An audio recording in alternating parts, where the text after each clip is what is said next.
ಪತ್ರಿಕಾಗೋಷ್ಠಿ ಮಾಡಿದ್ವಿ. ಪತ್ರಿಕಾಗೋಷ್ಠಿಯ ಉದ್ದೇಶ ಏನು ಅಂತ ಹೇಳಿದ್ರೆ, ರಾಜ್ಯ ಸರ್ಕಾರ ಶೈಕ್ಷಣಿಕ ಕ್ಷೇತ್ರವನ್ನು ಕಡೆಗಣಿಸಿದೆ. ಜೊತೆಗೆ ಇವತ್ತು ಏನು ಸರ್ಕಾರ ಶೈಕ್ಷಣಿಕ ವಿಷಯಗಳನ್ನು ಅಡ್ರೆಸ್ ಮಾಡಬೇಕಾಗಿತ್ತು ಆ ವಿಷಯಗಳನ್ನ ಅಡ್ರೆಸ್ ಮಾಡ್ತಾ ಇಲ್ಲ. ಹಾಗಾಗಿ ಸರ್ಕಾರಕ್ಕೆ ಎಚ್ಚರಿಕೆ ನೀಡುವ ಸಲುವಾಗಿ ಪತ್ರಿಕಾಗೋಷ್ಠಿ.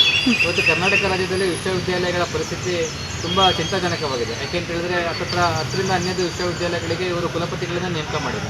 ಅದರಲ್ಲೂ ಕರ್ನಾಟಕದಲ್ಲಿ ಏಕೈಕ ಗ್ರಾಮೀಣಾಭಿವೃದ್ಧಿ ಯೂನಿವರ್ಸಿಟಿ ಆಗಿರತಕ್ಕಂಥ RDPI ಯೂನಿವರ್ಸಿಟಿಯ ಕುಲಪತಿಗಳ ನೇಮಕಾತಿ ವಿಷಯದಲ್ಲಿ ಪ್ರಿಯಾಂಕ್ ಖರ್ಗೆ ಅವರ ಹಿತಾಸಕ್ತಿಯ ಪರಿಣಾಮವಾಗಿ ಆ ವಿಶ್ವವಿದ್ಯಾಲಯದ ಒಂದು ಅಧಿಕಾರವನ್ನು ಗವರ್ನರಿಂದ ಕಿತ್ಕೊಂಡು ಮುಖ್ಯಮಂತ್ರಿಗಳಿಗೆ ಕೊಡಬೇಕು ಆ ರೀತಿ ಮಾಡಿ ಆ ವಿಶ್ವವಿದ್ಯಾಲಯ ಕೂಡ ಇವತ್ತು ಅವರು ಒಂದು ಸಂದಿಗ್ಧ ಪರಿಸ್ಥಿತಿ ತಂದಿಟ್ಟಿದ್ದಾರೆ. ಕಳೆದ 1 ವರ್ಷದಿಂದ ಆ ವಿಶ್ವವಿದ್ಯಾಲಯಕ್ಕೆ ಉಪಕುಲಪತಿಗಳಿದೆ. ಜೊತೆಗೆ ಕಲಬುರಗಿ ಯೂನಿವರ್ಸಿಟಿ ಆಗಿರ್ಬೋದು, ಧಾರವಾಡ ಯೂನಿವರ್ಸಿಟಿ ಆಗಿರ್ಬೋದು, ರಾಯಚೂರು ಯೂನಿವರ್ಸಿಟಿ ಆಗಿರ್ಬೋದು, ಈ ವಿಶ್ವವಿದ್ಯಾಲಯ ಉಪಕುಲಪತಿಗಳು ಇಲ್ಲದೇ ಆ ವಿಶ್ವವಿದ್ಯಾಲಯ ಸಮರ್ಪಕ ಆಡಳಿತ ನೀಡೋಕ್ಕಾಗ್ತಾ ಇಲ್ಲ. ಅದ್ರ ಜೊತೆಗೆ ಎಲ್ಲ ವಿಶ್ವವಿದ್ಯಾಲಯಗಳು ಕೂಡ ಇವತ್ತು ಬೇಸಿಕಾಗಿ ಬೇಕಾಗಿರ್ತಕ್ಕಂಥ ಫಂಡನ್ನು ಕೊರತೆ ತುಂಬಾ ಇದೆ. ಕಳೆದ 15 ವರ್ಷದಲ್ಲಿ ಯಾವುದೇ ರಾಜ್ಯ ಸರ್ಕಾರ ಯೂನಿವರ್ಸಿಟಿಗಳಿಗೆ ಫಂಡ್ ಕೊಟ್ಟಿಲ್ಲದೇ ಇರೋ ಪರಿಣಾಮವಾಗಿ ಯೂನಿವರ್ಸಿಟಿ ಶಿಕ್ಷಣ ಅನ್ನುವಂಥದ್ದು ಇವತ್ತು ದುಸ್ತರವಾಗಿದೆ. ಅದರ ಜೊತೆಗೆ ಎಲ್ಲ ಯೂನಿವರ್ಸಿಟಿಗಳು ಕೂಡ ಕರ್ನಾಟಕ ಹೈಯರ್ ಎಜುಕೇಷನ್ ಕೌನ್ಸಿಲ್ ಏನು ಒಂದು ಇದನ್ನು ಮಾಡುತ್ತೆ, ಒಂದು time table, uniform time table ಏನು ಕೊಡ್ತಾರೆ ಅದನ್ನು ಅನುಸರಿಸಬೇಕಾಗುತ್ತೆ. ಅದನ್ನು ಕೂಡ ಯಾವುದೇ ವಿಶ್ವವಿದ್ಯಾಲಯಗಳು ಅನುಸರಿಸ್ತಾ ಇಲ್ಲ. ಅದರಲ್ಲೂ ಕೂಡ ವಿದ್ಯಾರ್ಥಿಗಳಿಗೆ ಅನ್ಯಾಯ ಆಗ್ತಾ ಇದೆ. ಇದ್ರ ಜೊತೆಗೆ ಕರ್ನಾಟಕದಲ್ಲಿ ಇವತ್ತು ಇಂಜಿನಿಯರಿಂಗ್ ಸೀಟ್ಗಳ ಒಂದು ಶುಲ್ಕವನ್ನು ಪ್ರತಿ ವರ್ಷವೂ ಕೂಡ 10% ಏರಿಸೋದು ತಮ್ಮ ಆದ್ಯ ಕರ್ತವ್ಯ ಅನ್ನುವಂತೆ ಸರ್ಕಾರಗಳು 10% ಏರಿಸ್ಕೊಂಡು ಬರ್ತಾ ಇದೆ. ಹಾಗಾಗಿ ಕಳೆದ 10 ವರ್ಷಗಳಲ್ಲಿ 300% ಒಂದು ಇಂಜಿನಿಯರಿಂಗ್ ಫೀಸ್ನ ಶುಲ್ಕ ಜಾಸ್ತಿ ಆಗಿದೆ. ಇದರ ಪರಿಣಾಮ ಯಾರ ಬಡ ವಿದ್ಯಾರ್ಥಿ ಆಗಿರ್ಬೋದು, ಕೂಲಿ ಕಾರ್ಮಿಕರ ಮಕ್ಕಳಾಗಿರ್ಬೋದು ಇಂಜಿನಿಯರಿಂಗ್ ಶಿಕ್ಷಣ ಪಡೆಯೋದಕ್ಕೆ ಸಾಧ್ಯ ಆಗದೇ ಇರುವಂಥ ಪರಿಸ್ಥಿತಿ ಇವತ್ತು ಕರ್ನಾಟಕದಲ್ಲಿ ನಿರ್ಮಾಣ ಆಗಿದೆ. ಹಾಗಾಗಿ ಅದ್ರ ಬಗ್ಗೆ ಕೂಡ ಸರ್ಕಾರ ಗಮನ ಹರಿಸಬೇಕು. ಜೊತೆಗೆ ಇವತ್ತು ಸೀಟ್ ಬ್ಲಾಕಿಂಗ್ ದಂಧೆ ಏನಿತ್ತು, ಈ ಸೀಟ್ ಬ್ಲಾಕಿಂಗ್ ದಂಧೆಯನ್ನು ಕೂಡ ಸರ್ಕಾರ ಯಾವುದೇ ರೀತಿಯಾಗಿರ್ತಕ್ಕಂಥ ಒಂದು ಗಂಭೀರವಾಗಿ ತೆಗೆದುಕೊಂಡಿಲ್ಲ. ಅದ್ರ ಪರಿಣಾಮ ಏನು ಅಂತಂದರೆ ಇವತ್ತು ಖಾಸಗಿ ಕಾಲೇಜುಗಳು ಇನ್ನೂ ಕೂಡ ಹೆಚ್ಚಿನದಾಗಿ ಸೀಟ್ ಬ್ಲಾಕಿಂಗ್ ದಂಧೆಗಳನ್ನು ಮಾಡೋದು, ಪ್ರಾಮಾಣಿಕ ವಿದ್ಯಾರ್ಥಿಗಳಿಗೆ ಪಾರದರ್ಶಕವಾಗಿ ಏನು ಸಿಗಬೇಕಾಗಿತ್ತು ಸಿಗದೇ ಇರೋ ಅನ್ಯಾಯವನ್ನು ಕೂಡ ರಾಜ್ಯ ಸರ್ಕಾರ ಇವತ್ತು ಏನು ಮಾಡ್ತಾ ಇಲ್ಲ. ಇದೆಲ್ಲರ ಜೊತೆಗೆ ಇವತ್ತು ಸ್ಕಾಲರ್ಶಿಪ್ ಸಿಗ್ತಾ ಇಲ್ಲ, ರೈತ ವಿದ್ಯಾನಿಧಿ ಇಲ್ಲ, ಕಾರ್ಮಿಕರ ಮಕ್ಕಳ ಕಲ್ಯಾಣ ನಿಧಿ ಇಲ್ಲ, ಯಾವ ಸ್ಕಾಲರ್ಶಿಪ್ಪು ಇಲ್ಲ, ಯಾವ ಹಾಸ್ಟೆಲ್ ಫೆಸಿಲಿಟೀಸ್ಗಳು ಇಲ್ಲ. ಇವತ್ತು ಕರ್ನಾಟಕದ 50% ವಿದ್ಯಾರ್ಥಿಗಳಿಗೆ ಇನ್ನೂ ಹಾಸ್ಟೆಲ್ ಫೆಸಿಲಿಟಿಗಳೇ ಇಲ್ಲ. ಜೊತೆಗೆ USCMS ತಂತ್ರಾಂಶ, ಈ ಯೂನಿವರ್ಸಿಟಿಯಲ್ಲಿ UUCMS ತಂತ್ರಾಂಶ ಬಂದಾಗಿನ ಸಮಸ್ಯೆಗಳಿದೆ. ಸರ್ಕಾರಕ್ಕೆ ಅದನ್ನು ಬಗೆಹರಿಸಬೇಕು ಅಂತ ಯಾವುದೇ ಒಂದು ಇಚ್ಛಾಶಕ್ತಿ ಇಲ್ಲವೇ ಇಲ್ಲ.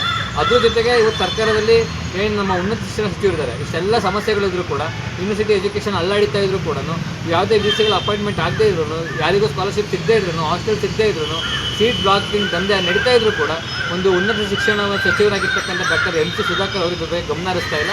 ಅವರಿಗೆ ನನಗನ್ಸುತ್ತೆ ವಿದ್ಯಾರ್ಥಿ ಪರಿಷತ್ತಿಗೆ ಅನಿಸ್ತಾ ಇದೆ ಅವರಿಗೆ ಇದರಲ್ಲಿ ಒಂದು ಉನ್ನತ ಶಿಕ್ಷಣವನ್ನು ಉನ್ನತೀಕರಿಸಬೇಕು ಅಥವಾ ಒಂದು ದೂರದೃಷ್ಟಿನೇ ಇಲ್ಲ ಅವರಿಗೆ. ಹಾಗಾಗಿ ಅವರು ಇದ್ರ ಬಗ್ಗೆ ಗಮನ ಹರಿಸಬೇಕು. ಈ ವಿಷಯಗಳನ್ನು ಬಗೆಹರಿಸೋದು ಕೂಡ ಸಲುವಾಗಿ ಅವರು ತಮ್ಮ ಒಂದು ಗಟ್ಟಿ ನಿಲುವನ್ನು ಒಂದು ಬದ್ಧತೆಯನ್ನು ತೋರಿಸಬೇಕು ಅಂತೇಳಿ ಈ ಪತ್ರಿಕಾಗೋಷ್ಠಿ ಮುಖಾಂತರ ನಾವು ಸರ್ಕಾರಕ್ಕೆ ಒಂದು ಆಗ್ರಹವನ್ನು ಮಾಡ್ತಾ ಇದ್ದೀವಿ. ಹೆಸರು ಪ್ರವೀಣ್ HK, ರಾಜ್ಯ ಕಾರ್ಯದರ್ಶಿ. ಸಮಸ್ಯೆಗಳಿದ್ದಾವೆ. ನಮ್ಮ ಅದರದ್ದು ಕಟ್ಟಡದ ವ್ಯವಸ್ಥೆ ಆಗಿರ್ಬೋದು, ಆಡಳಿತ ವ್ಯವಸ್ಥೆ ಆಗಿರ್ಬೋದು, ಅಥವಾ ಯಾವುದೇ ಅಪಾರ್ಟ್ಮೆಂಟ್ಗಳಾಗಿರ್ಬೋದು, ಅವನ್ನೆಲ್ಲ ಈ ಕೂಡಲೇ ಸರಿಪಡಿಸಿಕೊಂಡು ವಿಶ್ವವಿದ್ಯಾಲಯದಲ್ಲಿ ಅವರು ಒಂದು ರಾಜ್ಯದ ಎಲ್ಲ ವಿದ್ಯಾರ್ಥಿಗಳು ಬಂದು ಓದಿ ರಾಜ್ಯ ಕಟ್ಟೋದಕ್ಕೆ ಕೆಲಸ ಮಾಡುವಂಥ ಒಂದು ಸ್ಥಾನ, ಪ್ಲೇಸ್. ಇದರಿಂದ ನಮ್ಮ ದೇಶದ ಭವಿಷ್ಯ ಉದ್ಧಾರ ಆಗುತ್ತೆ. ಸೊ ಅದಕ್ಕೋಸ್ಕರ ಗಮನ ಕೊಟ್ಟು ಏನು ಸಮಸ್ಯೆಗಳಿದ್ದಾವೆ ಅವನ್ನೆಲ್ಲ ಬಗೆಹರಿಸಬೇಕಂತ ಕೇಳ್ಕೊಳ್ತೀವಿ. ಎರಡನೇದಾಗಿ ಸೀಟ್ ಬ್ಲಾಕಿಂಗ್ ದಂಧೆ ಆಗಿರ್ಬೋದು ಅಥವಾ ಇಂಜಿನಿಯರಿಂಗ್ ಸೀಟ್ಗಳ ಏನು ಫೀಸ್ ಏರಿಕೆ ಆಗಿರ್ಬೋದು, ಇವುಗಳನ್ನೆಲ್ಲ ನಿಮಗೆ ಲಾಭ ಗಳಿಸೋದಿದ್ರೆ ಬೇರೆ ಮೂಲಗಳಿದ್ದಾವೆ, ಆದಾಯದ ಮೂಲಗಳು ಸರ್ಕಾರಕ್ಕೆ, ಅವುಗಳಿಂದ ಮಾಡಿ. ಯಾವುದು ಗಟ್ಟಿ ಭಾಗ ಎಲ್ಲ ಕೊಡಲಿಕ್ಕೆಲ್ಲ ನಿಮ್ಮ ಹತ್ರ ದುಡ್ಡಿದೆ, ವಿದ್ಯಾರ್ಥಿಗಳಿಂದ ದುಡ್ಡು ಜಾಸ್ತಿ ವಸೂಲು ಮಾಡಬೇಡಿ ಅಂತ ಕೇಳ್ಕೊಳ್ತೀವಿ.